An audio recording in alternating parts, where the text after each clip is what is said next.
So Yaakov sees that, we spoke about how Yaakov sees that there's hope. He senses that there's some sort of hope in Egypt. On page 232, top of page 232. Vayar Yaakov ki yesh shever b'Mitzrayim. Yaakov sees that there are provisions. The ArtScroll translates as provisions in Mitzrayim. And Yaakov senses that this is where his deliverance is going to be from his life full of grief. So he decides to send the brothers down, sends the brothers down to Egypt, but he doesn't send Binyamin with. He doesn't send Binyamin with. Take a look at Pasuk Dalet. Vez Binyamin achi Yosef. Binyamin, Yosef's brother. That means it's his brother from Rachel, as opposed to the brother from another mother. This is his brother. This is his brother from the same mother. Lo shalach Yaakov es echav. He did not send Binyamin with. Ki amar pen yikrenu also. And he said, "Oy, if I send him with, maybe a tragedy will take place." Yaakov says, "I can't send Binyamin with because maybe a tragedy will take place." So maybe a disaster. The ArtScroll translates as a disaster. Maybe a disaster will happen. So Rashi asks, "What do you mean? Well, maybe a disaster will happen. You know, on the way to Egypt, a disaster will happen. Can't there be any disaster in Eretz Yisrael? Yeah, what about over here?" So it brings us to an interesting subject. So Rashi says, because the Satan is mekatreg b'shas hasagana. The Satan prosecutes during a time of danger. He prosecutes. That means there are certain things that are considered inherently dangerous in life. The Gemara says travel is inherent. There's an inherent danger in traveling.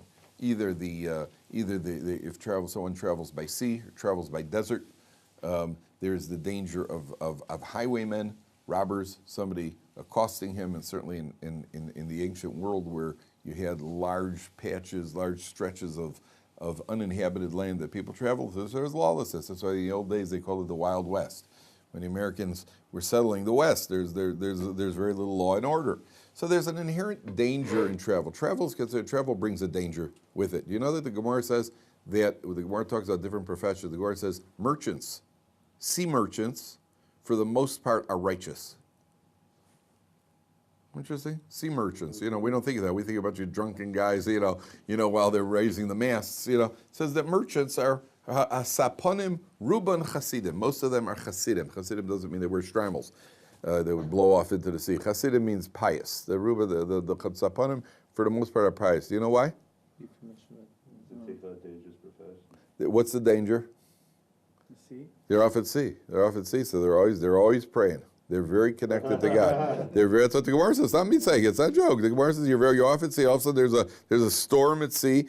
And I once read. Do you know how many sea vessels they estimate since the beginning of time to be at the bottom of the ocean, the various seas and oceans in the world? How many seafaring vessels do they estimate to have sunk since the beginning of sea travel?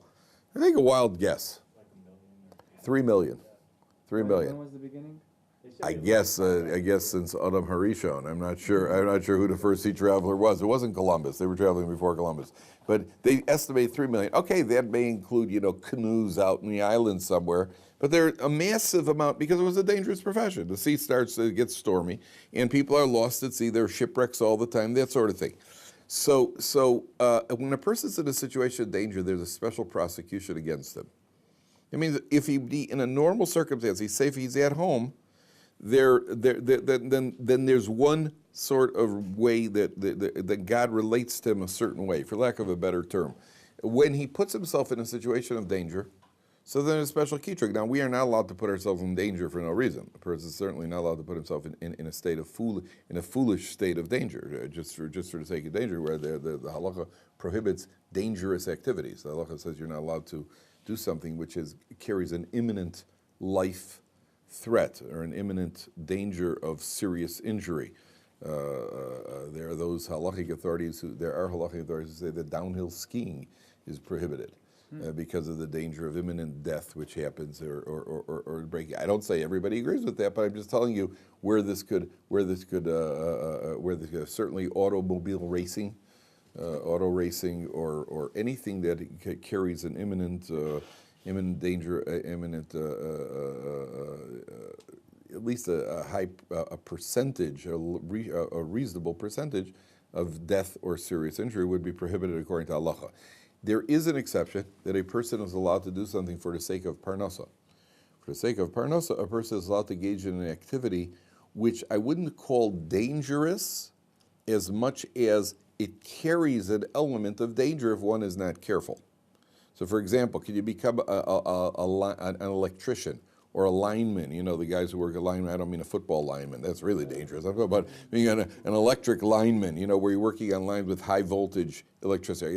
If you're careful and you're cautious, so then you should be okay. Nothing, you know, if you're a painter and you're up on a ladder, you should be okay. If you're involved in construction, you should be okay. If you don't do anything silly and you take the proper precautions, you should be okay. Now, accidents could happen and things could happen, but it's not that somebody's. I wouldn't look at it as saying a guy who's an electrician who could get electrocuted. Much more dangerous being an electrician than being a plumber. I don't know any plumbers who have fixed the kitchen sink and were suddenly drowned. There are electricians who once in a while they've been electrocuted. That does happen. Now, does that mean it's a dangerous profession? I wouldn't say it's a dangerous profession as much as a profession that carries with it an element of danger if you're not careful. So the halacha says that for the sake of parnasa, you are allowed to be engaged in such a profession. I remember in Chicago there was a guy working on the train track, on the what's it called, the L in Chicago. In Chicago, we don't have a subway. I think in the south side maybe it does, but on the north side, it's called the L. It's on an elevated platform, and there's a third rail, the electric rail. Now they always said, you know, don't touch the third rail. So there was an incident in Chicago where one of the guys working on the L. We're on page 232, Mike. There was a guy in Chicago who was working on the L platform, and he bent over. One of the workers, he bent over. He was wearing a gold pendant. And he bent over, and as he bent over, the pendant swung out and hit the third rail. Right, so that could happen. You know, things like that could happen. But that doesn't mean it's prohibited according to halacha. Be careful so that it doesn't happen to you. That's a lot. But to go and engage in a foolish activity, which is it's prohibited according to halacha. If a person puts himself in a situation of danger, then he can't turn around and blame God. Hey, God, why did you do this to me? You put yourself in a situation of danger. Once you're in a situation of danger, there's a different way that God relates to a person. It activates a certain midah, a strict justice. So Yaakov says, I'm not sending Binyamin with you. I don't want to send Binyamin with you because maybe something's going to happen on the way down to Mitzrayim. Okay? So they come to Egypt, and Yosef is in charge. And then in Posuk Zayin, 4 lines from the bottom, page 232. Vayar Yosef es Achav vayakirem. Yosef sees his brothers and he recognizes them. Now this happens in life all the time. When you see a group of people, you can start making out faces. I've been involved, I've been at reunions, I've been in situations where I haven't seen people for 20, 30 years. Just happened to me recently. I saw somebody I hadn't seen in 30 years. And you just don't recognize him. But when you see somebody else next to him, then you can start figuring out who must be whom over here. And you haven't seen people. This has happened to me numerous times. And Yosef sees his brother, a whole 10 of them. They're in Egypt. Egypt is a more, we find Rashi in Bereshit says in Egypt they were actually black in Egypt. These are black Egyptians. So all of a sudden some 10 white guys, all tall, good-looking white guys, come walking in. So Yosef recognizes them. Vayisnaker alehem. He makes himself strange to them. Vayedaber itam koshos. He speaks harshly with them. Vayomer alehem me'ayin basa. Where'd you come from? Vayomru me'eretz Canaan lishbar ocho. We came from the land of Canaan to get food. Now Yosef had put out feelers for this. Yosef had set out, the Medrash says, that he had set out, if you ever see 10 guys coming in through any gate, he anticipated they'd be coming down. That's how in a land like Egypt, how does he happen to find these 10 guys? He had put out feelers, and as soon as he heard that these Hebrews from the land of Canaan are coming, let me know, I want to meet these guys. So they bring him over to Yosef. Now, the next pasuk, look at the bottom line. Vayakir Yosef as Achav, Yosef recognized his brothers, Vehem lo hikiruhu, they did not recognize him. Yosef recognized his brothers, they did not recognize him. Now, why didn't they recognize him? He has a beard. One of Rashi says, because now he has a beard. When they left home, they all had beards, but he didn't. He was only 17. And all of a sudden, Yosef's got a beard, so they don't recognize him. Other commentaries say, well, he's, between the beard and the Egypt headdress, they're basically seeing a pair of eyes. Right? But even more than that, the last thing in the world you're expecting is that this is your brother. It's the last thing in the world you're expecting, that this is actually your brother. I mean, you're just not expecting that. The brother who you sold, the last time you saw him, he was a slave begging, you sold him into slavery, he was begging for his life, and you anticipated that he got, and all of a sudden you're standing in front of him, he's the ruler of Egypt. It just does not make sense. It just does not make sense. Then at a deeper level, what does it really mean? Yosef recognized his brothers, but they didn't recognize him. That means what? Yosef recognizes his brothers, and he's going to have mercy on them. He's playing this out for their benefit. Vehem lo hikiru. They didn't recognize him as a brother when they sold him. That means they didn't see, he sees them as his brothers. They didn't see him as a brother. They didn't treat him the way you should treat your brother. They sold him. They said, Yakir Yosef Azachov, vehem lo hikiru. Now look what Yosef does. Vayizkor Yosef Azachalomos asher cholam lahem. Yosef remembers the dreams. And then look at the connection here. Yosef remembers the dream. So what does he do? Vayomer aleim meragli matam. You're spies. Liros es ervasa oretz bosem. You've come to see the vulnerability of the land. First thing to his brothers, you're spies. You've come to check out the vulnerability of the land. And the Medrash says they came in at the 10 different gates for whatever it is. That's his first accusation. Why does he do that? Why is that the first accusation towards the brothers? You're spies. Defensive. Which specific defensive? Very good. Which specific defensive does it put him on? We're not spies. Like, Okay, and therefore what? Last question. Yes, once you're accused of being a spy, so the last thing you're going to do is anything that is spy-like. Right? I'm sure when you were in high school, Justin, and others, I'm sure when the teacher said something like, if I see anything get thrown from that corner of the room, I'm assuming it's you. And then you just sit there, you sit there like a Boy Scout for the next hour because you know that you can't, if you move, you're cooked. If you move, there are certain people, myself included, who when there was trouble, somehow the accusation always came to me. I'm sitting next to the good guys in class. There's trouble. Well, why me? Why are you coming to me? Well, you got a track record. So Yosef says, the minute you're under the gun, you're going to be on your best behavior, especially where Yosef doesn't want them snooping around and blowing his cover.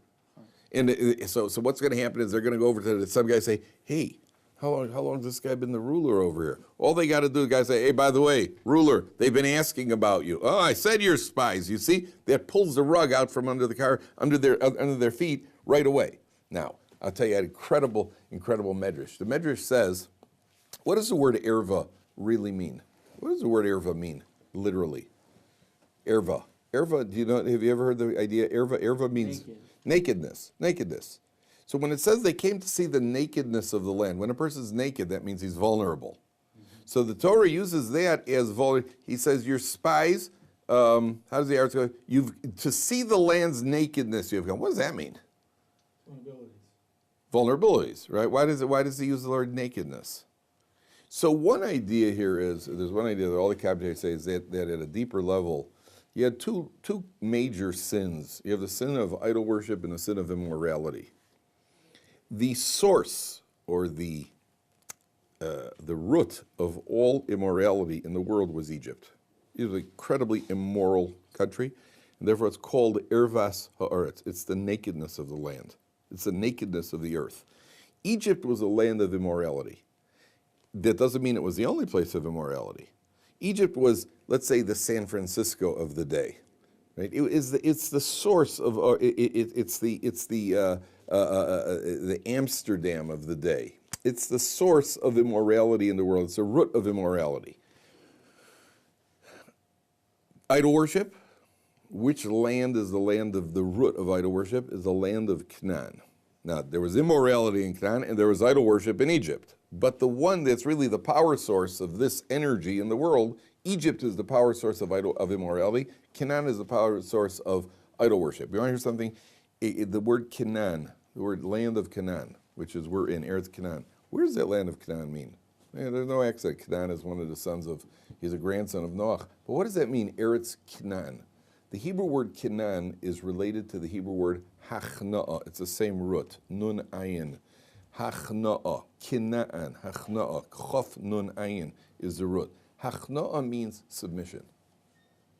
It's the land of submission. If submission is channeled properly in Israel, who do we submit to? Submit to God. If you mischannel that trait of submission, so you're going to submit. Who do you submit to? You submit to idols. So the land of Canaan was the land. Why is it that if you walk into the old city, in an area, maybe in a square mile of the old city, you'll probably find every major religion in the world represented there. Right?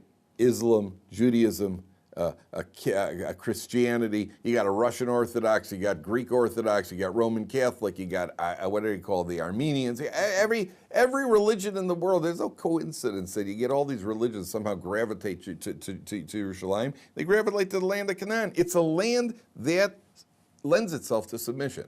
Submission, like anything else, any trait in the world, if traits are something that we have. It's only a question of how you channel a trait. What's the stereotype of Jews in the world? We're allowed to say because we're Jewish, and every time you're that group, you can talk about yourself. What is the stereotype of Jews? How does the world see us? Smart. Smart, for sure, we are, right? So we're bookish and we're miserly. We're what? We're bookish and we're miserly. We're bookish and we're miserly, right? We're the book people and we're miserly. Then we're into money. Why does the world see us that way? Because we are. Right? We are, banking, finance, saving. Yeah, Jews are into money. Jews are into money. Now, when Jews get money, what do they do with it? I had a kid here once at Or Samech. I was talking about his future. I said, well, do your parents have money to I think he wanted to go to school. I said, are you going to pay for it? I said, how are your parents? Are you want to go to business? I said, are you get it set up in it? I said, do your parents have money to be able to say? He says, listen, they're Jewish. There's always a savings account somewhere, There's always another, Uncle Harry set us up with something. There's always a savings account. Jews save their money. What do guys in the NBA do? Less focused on saving, right? Jews are always saving their money. They're always saving their money. So why are you saving? Now, I want to tell you something very deep. Why are you saving? Jews save. We're always saving. Why do we save? You see, there's a trait that we have. We have a trait. Our trait is to be focused on the future. We're focused on the future. If channeled properly, which future should we be focused on? The world to come. If slightly mischanneled, it's the same energy. It's the exact same energy. Where do we channel it? We channel it into this world. But it's always a focus on the future in this world. We save for something that's coming later. It's the same energy. A Jew is focused. It's always going to be the same energy. What's the stereotype of Jewish mothers?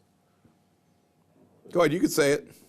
Overbearing. Overbearing, pushy, the pushy Jewish mother. Now, they don't have to even be annoying about it. They could do it in a very subtle way. It could be a guilt trip.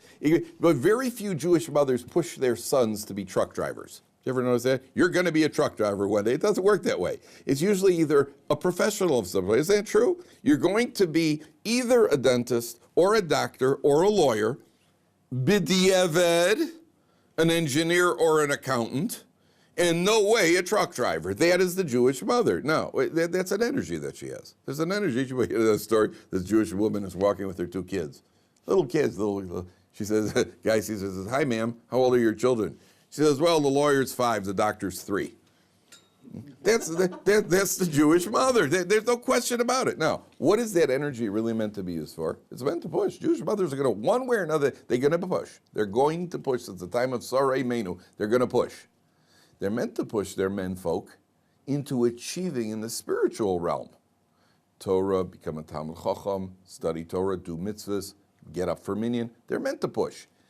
One way or another, they're going to push. If they don't push this way, they're going to push it the other way. Why is it that Jewish parents are always so focused on education? Get a kid. I've met kids who fathers have businesses. They're ready to, the father could retire 20 times over. Kid is 20 years old. He could step right into Tati's business. You don't have to be a genius to sell shoes. He could step right into business, run the whole business. Where's he? He's going to college. Why? You have to get an education. Sure. It's like you said, Jews are into the books. If you channel the energy properly, which books is it going to be? It's the ones that read right to left. If you mischannel the energy, so it's going to go left to right.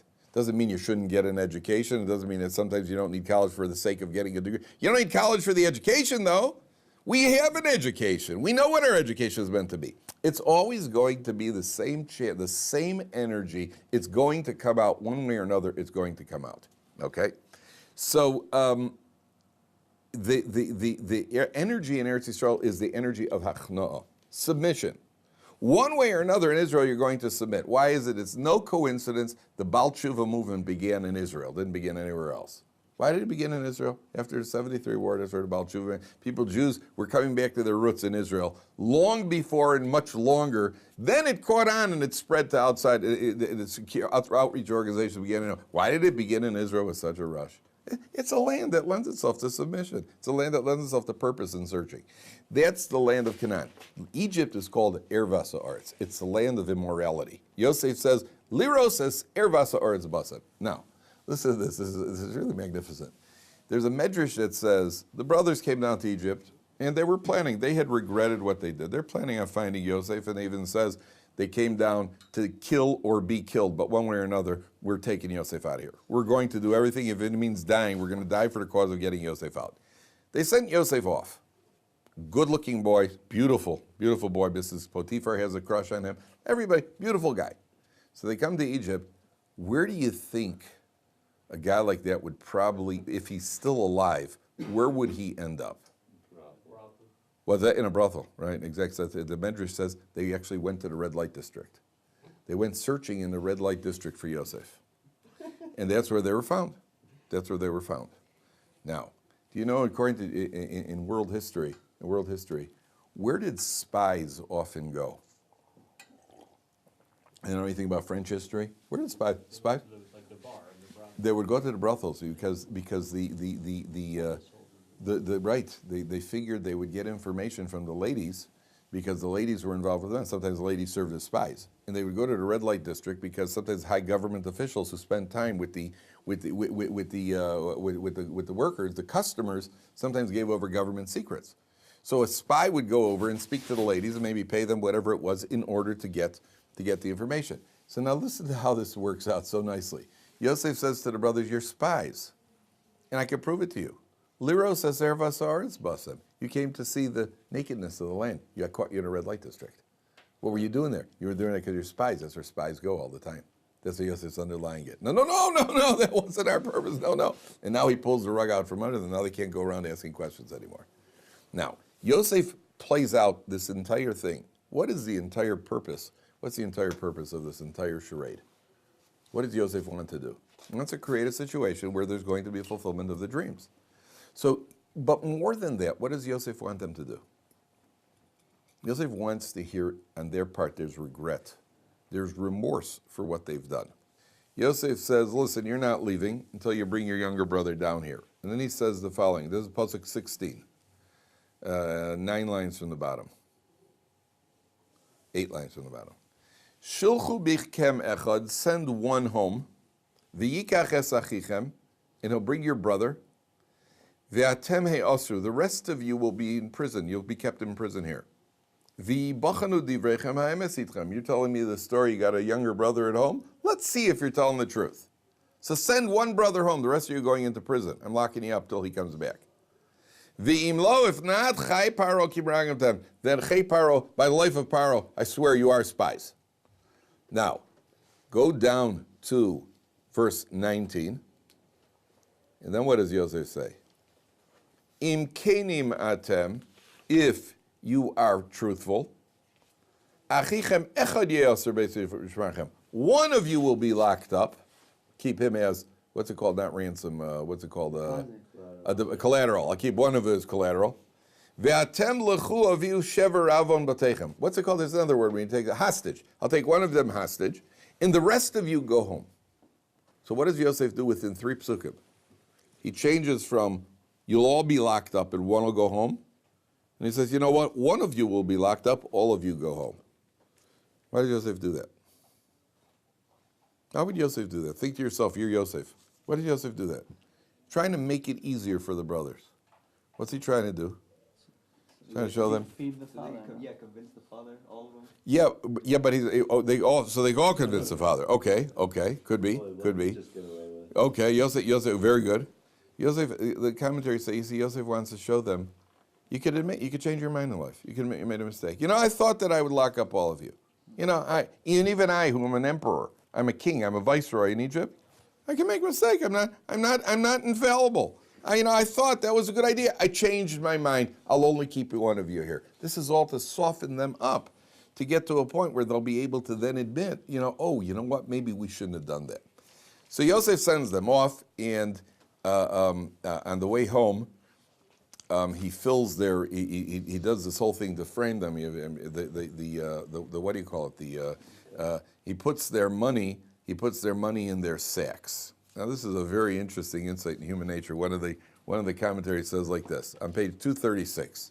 They're on their way home, and then vayiftach ha'echad es sako. One of them opens up his sack. Laseis mispo lachamor b'mom, to feed the donkey in their hostel, where they're staying at the hostel. He opens up the sack because he's got to feed his donkey.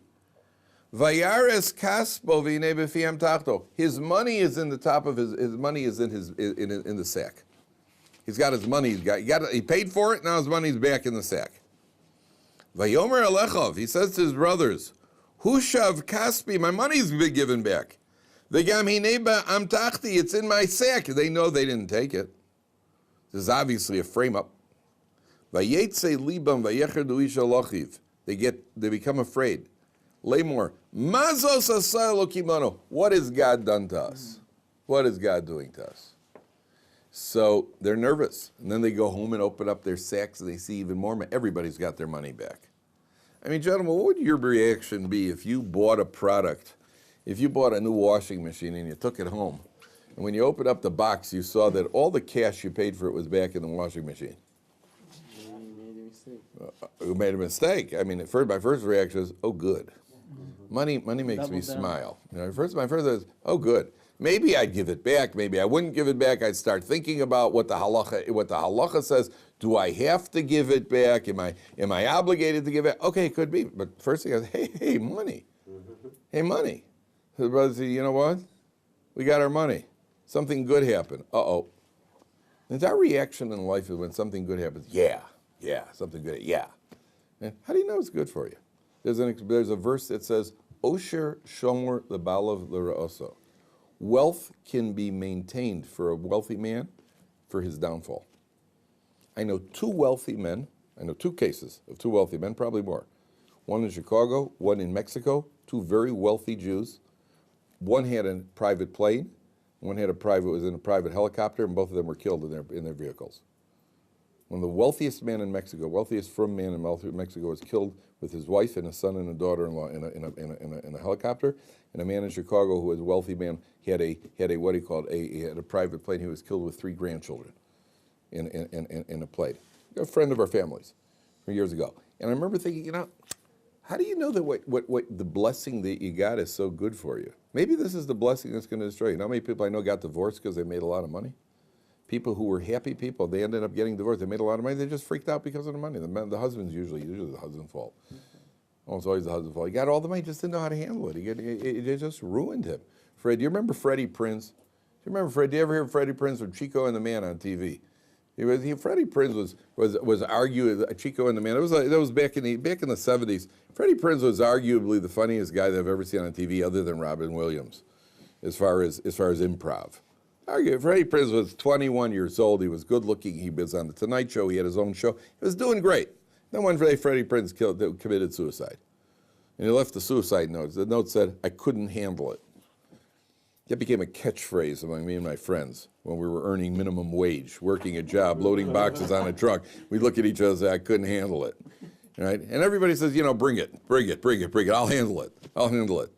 But you see these people, if they could have handled it, it wouldn't been, so why has he committed suicide? The answer is you don't know. You look at the blessing. Sometimes it is a blessing. Sometimes it's a very big blessing. I don't say no. But they're telling you, keep it into perspective. We found money, oy vey. What is this going to do to me now? What is this money going to do? How many families have broken up? Specifically when they came to money? They broke up. You know how many families have been close?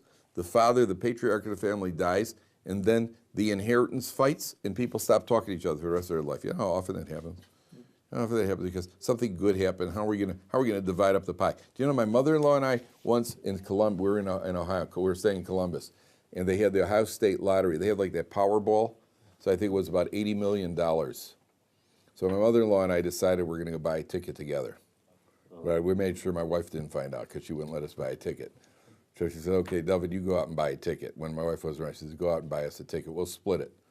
So I said to her, okay, how are we, $80 million. I said, how are we going to split it? She said, well, we'll split it for 5 ways because we'll split it 3 ways because she's got 3 children. And she got I got 2 brother-in-laws and my wife, so we'll split it 3 ways. I said, we're splitting it 2 ways. You know, you do what you want with your half, I'll do what on my half. And we already fought over the $80 million that we never had, so I never bought the ticket, right? Because and there's somebody out there with my $40 million right now. Could you imagine? Right? So we couldn't even agree how to split it. We didn't even have the money. Can you imagine what happened if you had the money? So that's what the Torah is telling us. Don't keep it in a proper perspective. That's what the Torah is teaching you. Okay, now take a look. There's another life fundamental over here. They go back and forth, then they come back to Egypt. And at a certain point, they find, skip on ahead, and they start wondering, why is this happening? Vayomer ish al achiv, they say to each other, Aval Hashemim anachnu, we are guilty. Al achinu, asher ra'inu tzoras nafsho b'yischananu aleinu. We are guilty regarding our brother. They're talking to each other now. We're guilty regarding our brother. When he pleaded, we saw his distress when he pleaded, velo shamanu. Al kain ba eleinu atzardos. That's why we're suffering right now. We're suffering right now because we were told, we saw our brother pleading for his life, and we didn't have mercy on him. So the commentaries say, they didn't say we did wrong. In other words, they didn't turn around and say, you know what, we made a mistake, we should have never sold him. That's not what they said. They didn't say, well, you know what, we got this, you know why we're suffering now? We're suffering now with these trumped up charges. We're suffering now because we sold our brother. Wouldn't that have been a logical thing to say? That's not what they said. They never admitted what we did wrong. They said, we're suffering now because we saw him pleading for his life and we didn't have mercy. That means there are 2 things in life. There are two levels of mistake. There's an inherent mistake. I judged wrong. I made a mistake in my judgment. There's a second level of mistake. I judged correctly. But you pleaded. That's a new level. It's one thing that if a person, I punish you, the guy says, okay, and he goes off to prison. In Judaism, when a person begs and pleads, we're meant to activate. It doesn't mean to be foolish, and it doesn't mean just to free a guy who's murdered and that sort of thing. But there is another level of consideration when somebody is begging. Somebody's begging, so we've had this in yeshivas. I've been in yeshivas where boys have to be expelled for doing things that are simply not acceptable in yeshiva, and they ruin other boys. There are situations, we just had this in the other yeshiva, there was a boy who the entire administration agreed this boy has to go. Boy has to be expelled from the yeshiva. It's unfortunate. There's a famous story about a boy who did something wrong in the yeshiva. So the Rosh Yeshiva says, we have to expel him from the yeshiva. So the mother comes to the Rosh Yeshiva and she starts crying. She says, please keep my son in the yeshiva. If you send him out of yeshiva, who knows what's going to happen? His Judaism is going to go. And Rosh Yeshiva maintained his stance. He wouldn't bend. So they came to him and they said, how could you turn down a Jewish mother who's begging and crying that her son should be kept in the yeshiva? So he says, because I pictured the other 200 Jewish mothers who would be crying if his son did stay in the yeshiva. So it's a difficult thing to decide. It's a very difficult thing to decide. But we just had a boy in our yeshiva who, for whatever reason, was not fitting in the administration, had decided he has to leave. And I came back to the yeshiva, he's still there. So I said to one of the other teachers, I said, why is Plony still here? He said he begged. He begged, that's different. When you beg, you show you cared. You begged, and we have to activate a certain mercy for somebody who's begging and pleading. So Yosef's brother said, yeah, we're guilty. We did wrong, we're guilty. On the other hand, we should have bent a little bit once we see him pleading. How could a Jew turn down somebody who's crying? Now, this applies in other areas of life, by the way. They're in court, in Israeli secular law, by the way, you have to show remorse in court. If you show remorse, I think it works in American courts also. If you show remorse for your crimes, they're more lenient on you, which I never understood because anybody could fake remorse. But being that Israel is with Jews, and Jews won't show remorse unless they're really remorseful, So they'll get a Jewish guy who shoots up a bunch of Arabs, and they'll take him to court, and they'll say, okay, are you remorseful? No, I'm not remorseful at all. I just wish it was more of it, And they'll totally, they won't bend an inch. Halacha recognizes that. Halacha recognizes that if a person is remorseful, a person certainly is begging and pleading for mercy, then we're supposed to activate a certain degree of mercy. Now, the Parsha ends, this is where we're going to pick it up tomorrow, Mirz Hashem. The Parsha ends with Yosef again frames them by putting his goblet in Binyamin's, what do you call it? He puts the goblet in Binyamin's bag. And the brothers are going back home, and they open up the bag, and there's Binyamin's got the goblet. Yosef sends somebody to follow them. I'm missing my goblet. And they open up all the bags. Binyamin is the one who's caught with the goblet. So then Yosef says to them at the end of the Parsha, Yehuda steps forward. Now Yehuda's taking responsibility.